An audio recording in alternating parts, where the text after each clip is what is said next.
At a high level, I am urgently code-red, crisis-level concerned at the lack of meaningful, open, honest dialogue about the rift or the disconnect between big Jewish or infrastructural or organizational Jewish world and the millennial Jewish audience. Especially at places like this where we are supposed to be holding what I think is one of the most critical things for the future of the Jewish people.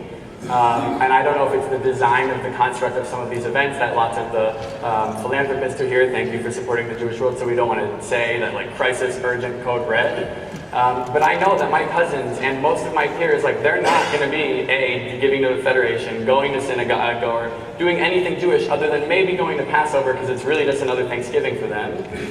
In 10, 15 years, if we don't change our ways and really meaningfully, powerfully understand and engage them.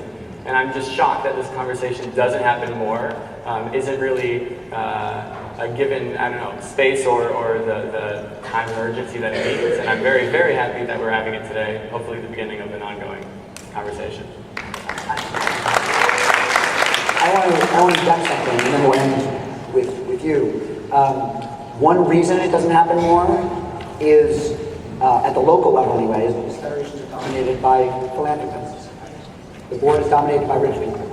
Now, God bless rich people. They make my livelihood entirely possible in every sense. I work for places that are either advertiser supported, which means they're entrepreneurs who buy ads, or they're nonprofit supported, which means philanthropists pay for this.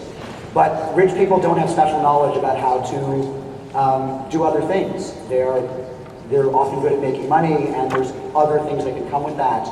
But when you look at a board that is 15 people, 13 of whom are the top donors, there is no space on it for anyone under 30. There's no space on it for an elderly person who has tremendous communal traditional knowledge, but never made a dime. There's no space on it for a day school teacher or a kindergarten teacher, and it's just devastating.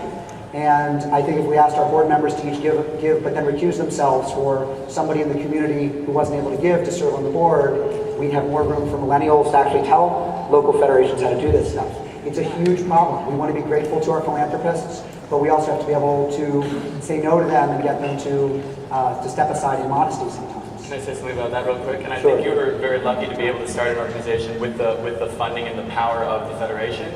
But the most innovative, exciting, cutting edge, what I feel like is the millennials hacking the future of Judaism are often struggling to get to hear the people to get the funding that would actually help really empower what they do. Yeah. I think we'll talk more about that shortly, but that's another big issue because these founders or the funders, they know what they know the organizations they've been funding for years, but the people who are really speaking the language of the constituents we're talking about are not able to get the funding as easily as they should.